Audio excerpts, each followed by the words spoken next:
선생님, 마음껏 말씀하십시오.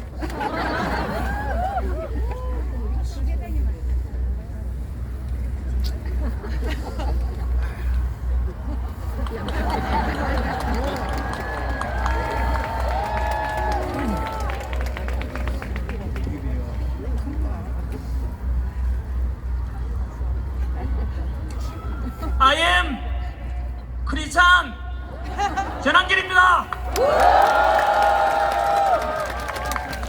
저는 오늘 제가 믿는 하나님의 말씀이 담긴 성경책에 손을 얹고 기도하는 마음으로 시작하겠습니다. 저는 하나님을 사랑합니다. 그리고 대한민국을 사랑합니다. 이렇게 기독교든 가톨릭이든 불교든 종교의 자유가 있고 표현의 자유가 있는 자유 대한민국이 좋고, 종교의 자유가 없고 사상과 표현의 자유가 없는 중국과 전체주의 공산주의 북한 공산 정권은 싫습니다. 저는 오늘 처음으로 대통령 탄핵 반대 집회에 참석했습니다. 너무 늦게 나타나서 죄송하고, 대한민국을 다시 살려내고 굳건한 한미동맹 속에서 전쟁을 막고 평화로운 대한민국을 우리 2030 세대들에게 물려주기 위해서 어느 것이 옳은지, 무엇이 진실인지, 무엇이 공의로운지, 무엇을 해야만 하는지를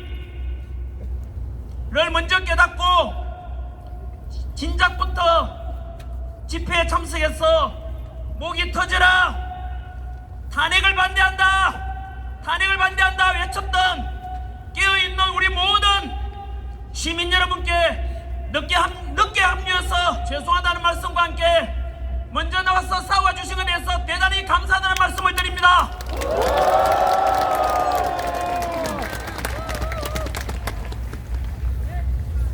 저처럼 비록 집회에 직접 참석은 못하지만 대한민국 전국 방방곡곡에서 탄핵 반대를 응원하는 수천만 명의 국민들이 박수를 보내고 있고, 이것을 우리가 모두가 아시고 더욱 소리 높여 탄핵 반대를 외쳐주십시오. 탄핵 반대! 이 추운 겨울 차가운 아스팔트 위에서 대통령에 대한 탄핵과 망신주기식 무리한 체포와 구속에 맞서고, 공정하지 못한 재판에 맞서고, 왜곡 보도하는 거대한 언론 권력에 맞서서 침몰하려는 우리 대한민국을 살려내고자 탄핵 반대를 외치고 용감하게 싸워주신 여러분들 덕분에 국민들도 진실을 알게 되었고, 비상계엄 직후에 10%밖에 되지 않던 대통령 지지율이 현재 마의 벽이라 했던 40%를 넘었고, 오늘이 지나면 50%를 넘게 될 것이고, 조만간 60%를 넘게 되면 윤석열 대통령께서는 100% 직무 복귀하신 겁니다.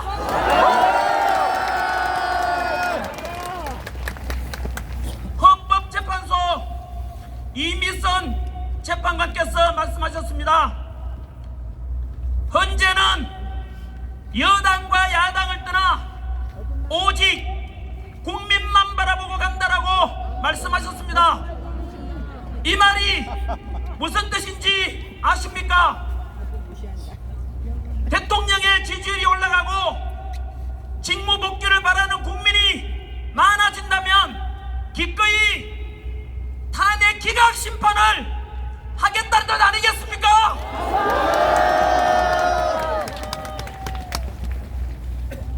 2030 세대 여러분, 그리고 모든 국민 여러분, 민주주의의 주인은 누구입니까? 우리 헌법 1조에서 대한민국은 민주공화국이고 모든 주권은 국민에게 있고 모든 권력은 국민으로부터 나온다 라고 되어 있습니다.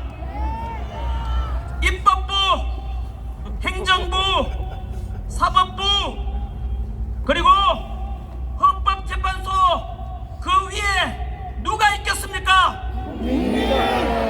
바로 이 땅의 주인인 우리 국민이 제일 위에 있는 것입니다.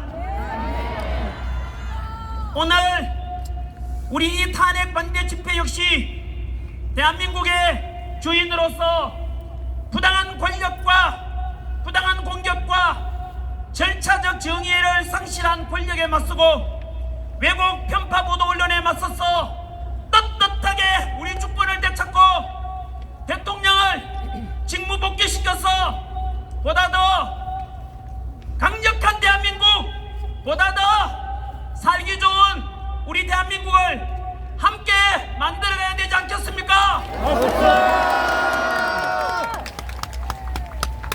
저는 정치인이 아닙니다. 지난 26년 동안 수능 강의와 공문 강의를 통해서 2030 세대들을 가르치면서 살아온 한국사 강사입니다. 한국사 강의를 하면서 대한민국을 사랑하고 대한민국 국민으로서 늘 자부심을 가지고 살아가라 라고 가르쳤습니다. 우리는 아픈 역사를 가지고 있습니다. 35년간의 일제 식민 지배를 겪었고 연이어 동족 산잔의 비극 6.25 전쟁으로 무려 300만 명 이상 희생되는 전쟁을 치렀습니다. 이렇게 식민 지배와 전쟁으로 전 세계에서 가장 가난했던 나라가 석유 한 방울 하나 나지 않고 지하 자원 하나 나지 않는 이 나라에서 놀랍게도 현재 세계 198개국 중에서 경제력 12위, 군사력 5위, 제조업 강국 5위, 국력은 우리를 오랫동안 식민 지배를 했던 일본을 넘었습니다. 그리고 지난해 수출액은 6,800억 달러로 사상 최고치를 경신하였고 이 어려운 세계 경제 상황 속에서도 무려 국제 무역 수지 500억 달러 흑자를 기록하였습니다. 이런 위대한 대한민국 자랑스럽지 않습니까? 우리 국민 대단하지 않습니까?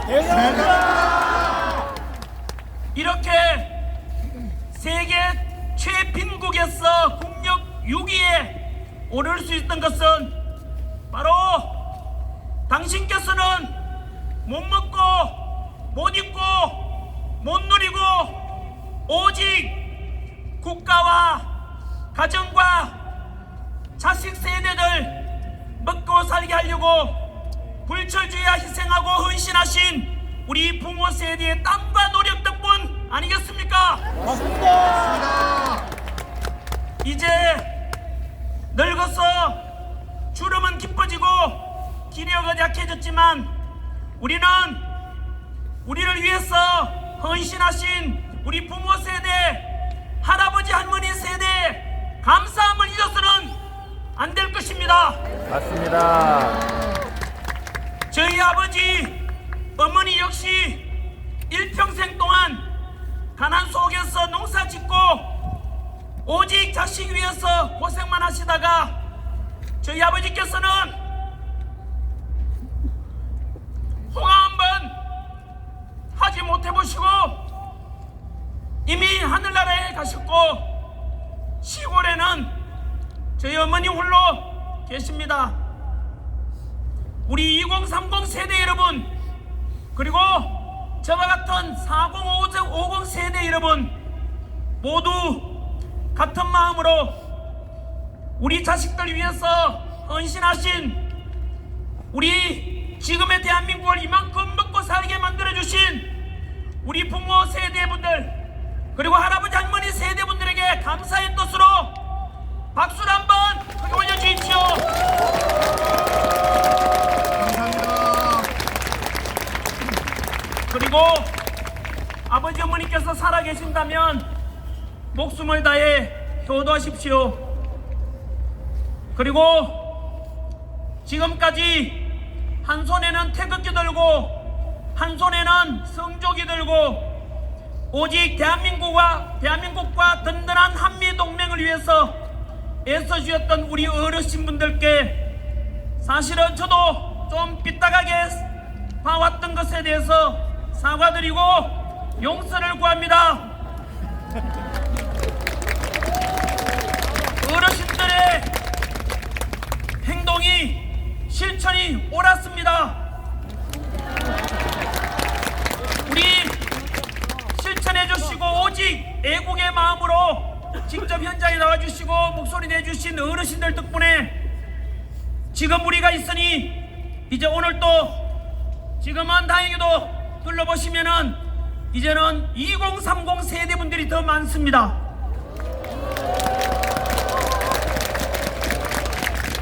어르신들 보시기에는 아직 어리고 뭐 잘 모를 것 같지만은 그래도 우리 2030 세대 이 자리에 나오는 거 보면 대견스럽지 않습니까? 맞습니다. 잘해낼 겁니다. 한번 믿어봐 주십시오. 이제 21세기 첨단 디지털 시대에 좌파 우파를 넘고 진보 보수를 넘어서 보다 더 합리적이고 공정하고 상식이 존중되는 멋진 대한민국을 우리 2030 세대들이 만들어갈 것이라 믿어보겠습니다. 이번에는 우리 어르신들께서 미래를 이끌어가고 대한민국의 새로운 주인이 될 2030 세대들의 용기와 격려를 위해 박수를 한번 쳐주십시오.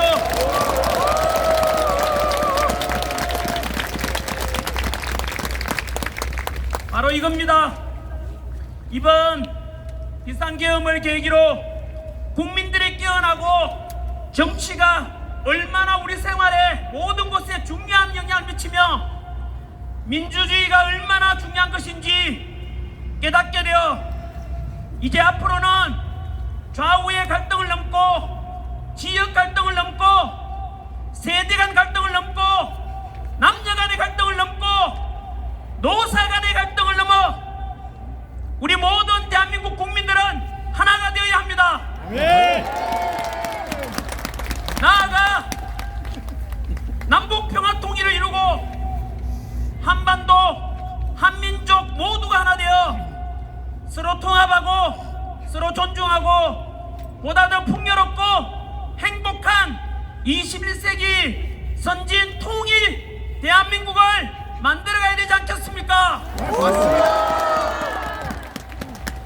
그리고 45년 광복 이후 이렇게 가장 가난했던 나라에서 전 세계 국력 6위의 선진 자유민주주의를 실현하기까지는 훌륭한 지도자와 동시에 독재에 맞서서 싸웠던 민주화를 이루어낸 많은 민주화에 기여하신 분들께도 감사하는 마음을 가져야 될 것입니다. 저는 이승만 대통령을 존경합니다. 그리고 박정희 대통령, 김영삼 대통령, 김대중 대통령, 노무현 대통령도 모두 존경합니다. 지금까지 우리는 이승만 대통령을 존경한다고 하면 우파라고 하고 이승만을 독재자라고 하면 좌파로 편가르게 하고 그래서 상대방을 싸잡아서 공개했는데 이제 우리 2030 세대들은 이런 기성세대가 만들어 놓은 편협된 역사관을 극복해야만 합니다. 이승만 대통령은 독재 위한 기원과 3.15 부정선거 등의 과오도 있었습니다.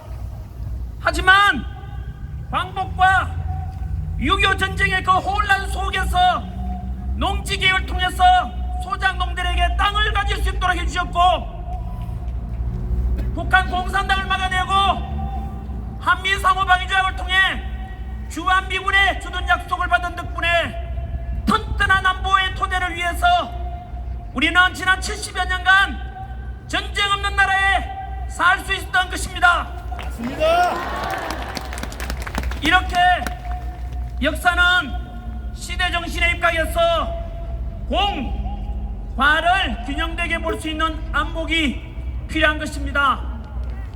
박정희 대통령 역시 유신 독재의 과오도 있었지만 경제 성장의 1등 공신인 것은 아무도 부인할 수 없을 것입니다. 맞습니다. 또한 일평생 민주화 운동을 위해서 헌신하신 김영삼, 김대중 전 대통령 역시 우리는 그분들께도 역시 감사하는 마음을 가져야 할 것입니다. 진보 세력의 지지를 받아서 당선되었지만 지지자들로부터 욕먹어가면서도 한미 FTA를 체결해냈고 미국의 요청을 받고 이라크 자이툰 부대 파병을 실행하면서 확고한 한미 동맹을 다지게 했던 이런 노무현 대통령의 평가도 높이 평가되어야 할 것입니다. 이제야 밝힙니다만 저는 노무현을 사랑하는 모임 노사모 출신입니다. 노무현 대통령이 가장 심혈을 기울이며 이루고자 했던 것이 무엇인지 아십니까? 바로 동서통합, 국민통합이었습니다. 이런 노무현 정신을 또 이어받아서 이제는 남북평화 통일을 통해 남북통합까지 이루고 나아가 세계평화와 화합에도 우리가 모두 기여해야 할 것입니다. 정치에 한 발 떨어져 있던 전한길이 왜 이렇게 직접 집회에 나오게 된지 아십니까? 지난 12월 3일 비상계엄이 선포되었을 때 저는 비상계엄은 미친 짓이다, 21세기 선진 대한민국에서 무슨 비상계엄이냐고 비판하는 영상도 올렸습니다. 하지만 탄핵 정국 50여일을 지나면서 몰랐던 사실들이 많이 드러났습니다. 도대체 왜 대통령이 비상계엄을 선포했는지 그 이유와 전후 과정을 통해서 실체를 알게 되었습니다. 우리 현대사에서 거대 야당의 입법 폭주와 함께 무려 29차례의 탄핵으로 결국 대통령도 탄핵되고 국무총리도 탄핵되고 범죄자를 수사하겠다는 중앙지검장과 검찰도 탄핵시켰고 부정을 감시하는 감사원장도 탄핵. 결국 지금 대한민국은 안보 책임자인 국방부 장관도 없고 치안과 안전 책임자인 행안부 장관과 경찰청장도 없습니다. 이런 시국에 대행의 대행마저도 말 안 들으면 또 탄핵하겠다고 협박하고 있는 상황입니다. 이런 상황을 지켜보고 있는 모든 국민들은 어떻게 분노하지 않을 수 있겠습니까? 뿐만 아니라 비상계엄의 이유 중 하나, 야당의 일반적인 2025년 예산안 삭감 들여다보면 경악을 금치 못합니다. 대통령 특활비 82억 원, 이 예산을 영원으로 만들었습니다. 조폭과 범죄자 잡는 검찰의 경비 587억 원도 망원으로 만들었습니다. 마약 사범 잡고 치안 활동하라는 경찰의 경비 31억 원도 전액 삭감해서 빵원 만들었습니다. 옆에 우리 지켜주시는 경찰분들 보고 계십니까?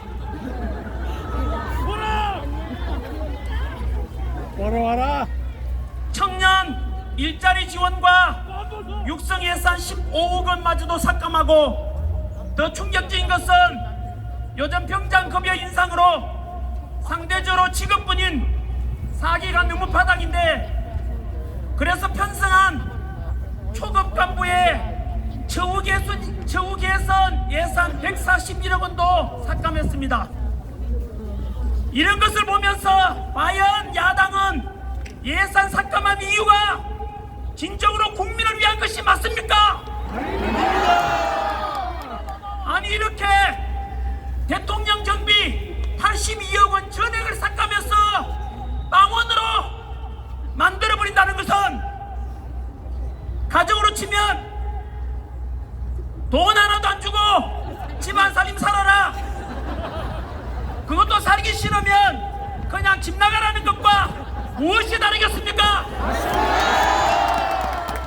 대통령도 우리 국민이 뽑은 대표입니다.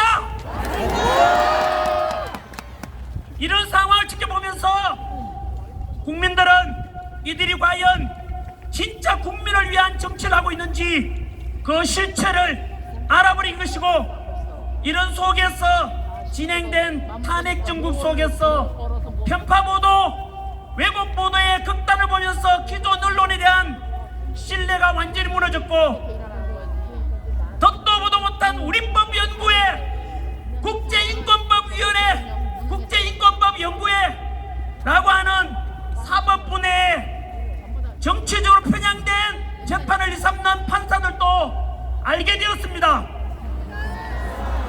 공수처와 서부지법의 이상한 영장 발부와 판결을 보면서 상식적으로 납득이 되지 않는 현직 대통령에 대한 예우는 하나도 없고, 일반 서민보다 더 잔인하게 온 세계가 지켜보는 가운데서 보여주기식 체포와 구속, 그렇게 법이 이상하게 집행되는 것을 보고 우리는 전 세계적으로부터 국제적인 비웃음거리가 되었습니다.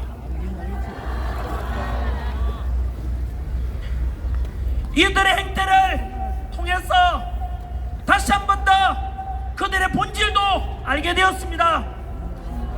그들은 공정한 법 집행보다는 오직 자신들의 이익을 위한다는 것을 알게 되었고, 그 와중에 다들 아시다시피 용산 대통령 관저 체포가 진행될 때 관저 밖에는 양쪽 시민들이 극단적으로 대치하고 있었고, 관저 입구에는 공수처 지시를 받은 경찰과 경호처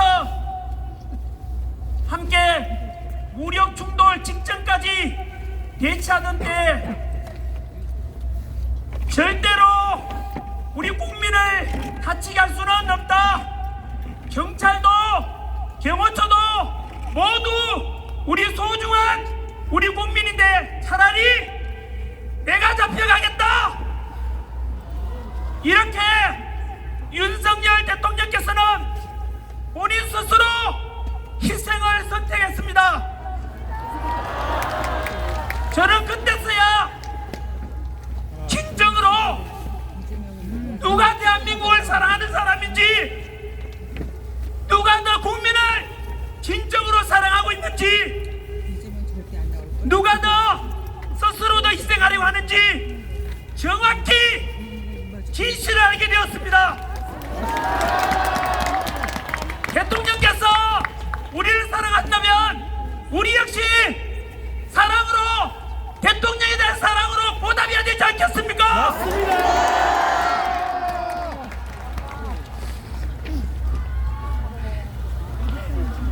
윤석열! 윤석열! 윤석열! 더 크게! 윤석열! 윤석열! 윤석열!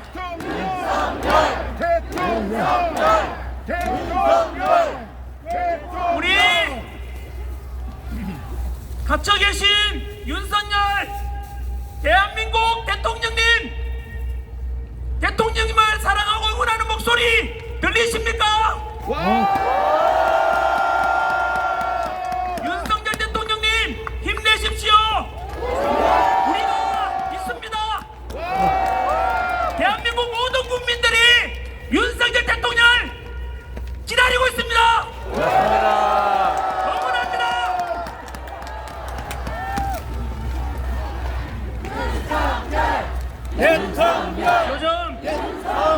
어떤 사람들은 비상계엄을 계몽령이라고 부르는 사람들이 있습니다.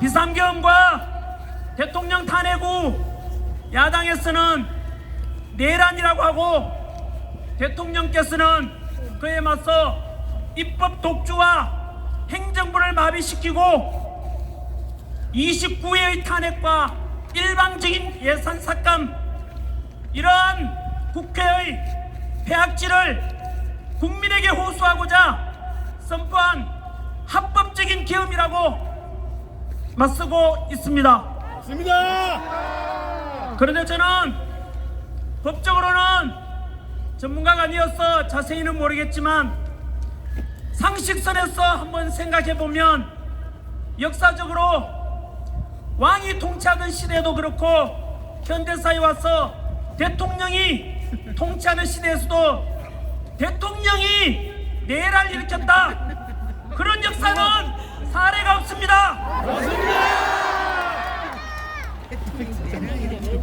계엄군 동원도 35,000명이 동원되었던 5.16 군사정변, 2만여 명이 동원되었던 12.12 사태 등과 비교해 봤을 때 10분의 1이 아니라 100분의 1밖에 안 되는 인원이라서 국회를 장악하려면 최소 수천 명은 동원돼야 할 텐데 기껏 국회의원 수보다 더 적은 280명, 선관위에 297명이 동원되었고 거기다가 실탄도 장전되어 있지 않았습니다. 그리고 계엄 선포 후 불과 2시간 만에 대통령은 국회의 계엄 해제 요구에 따라서 의결에 따라서 당연히 법을 따라야 한다면서 6시간 만에 비상계엄은 없어졌습니다. 아마도 일찍 잠든 분들은 자고 일어나 보니 뉴스 보니까 간밤에 계엄의 시작과 끝이 모두 난 상태라는 것을 알게 됐을 겁니다. 아무튼 저는 분명히 비상계엄은 잘못되었다라고 생각은 합니다.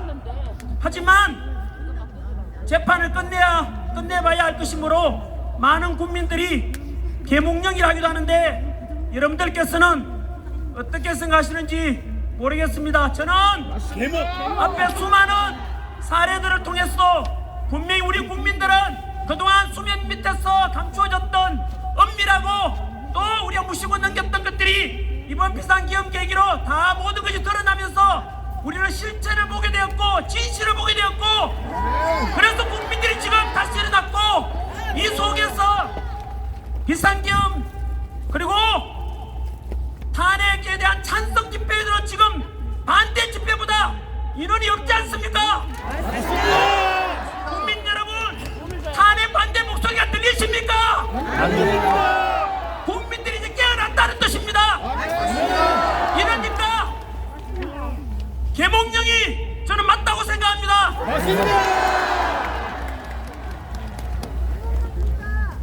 어느덧 이제는 헌법재판소의 시간이 다가왔습니다.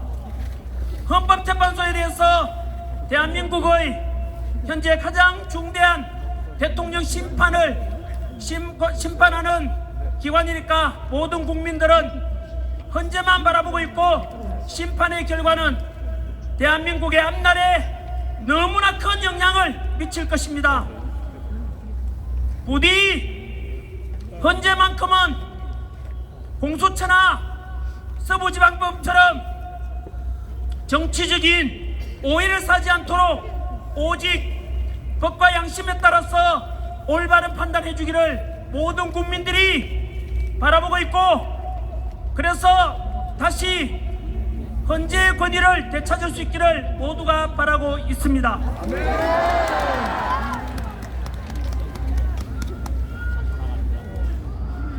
그런데 안타깝게도 이미 여러 불공정성 논란이 일어나고 있습니다. 먼저 국회 탄핵소추단이 헌법재판소에 대통령 탄핵 심판 소추 사유에서 형법상 내란죄에 해당되는 부분을 제외한 것을 두고서 논란이 본격화되었습니다. 국회에서 대통령 탄핵 가결시킬 때 가장 큰 내란 혐의로 국회에서 통과시켰는데 지금 와서 내란죄를 뺀다면 당연히 헌재에서는 대통령 탄핵 소추안은 기각 심판하고 맞습니다. 국회로 돌려보내서 탄핵 소추를 다시 하라고 하는 것이 상식 아니겠습니까? 맞습니다. 짜장면을 시켰는데 짜장면은 안 나오고 단무지만 나왔습니다. 그런데도 그 단무지가 짜장면이니까 그냥 먹으란다면 어느 누가 납득을 하겠습니까?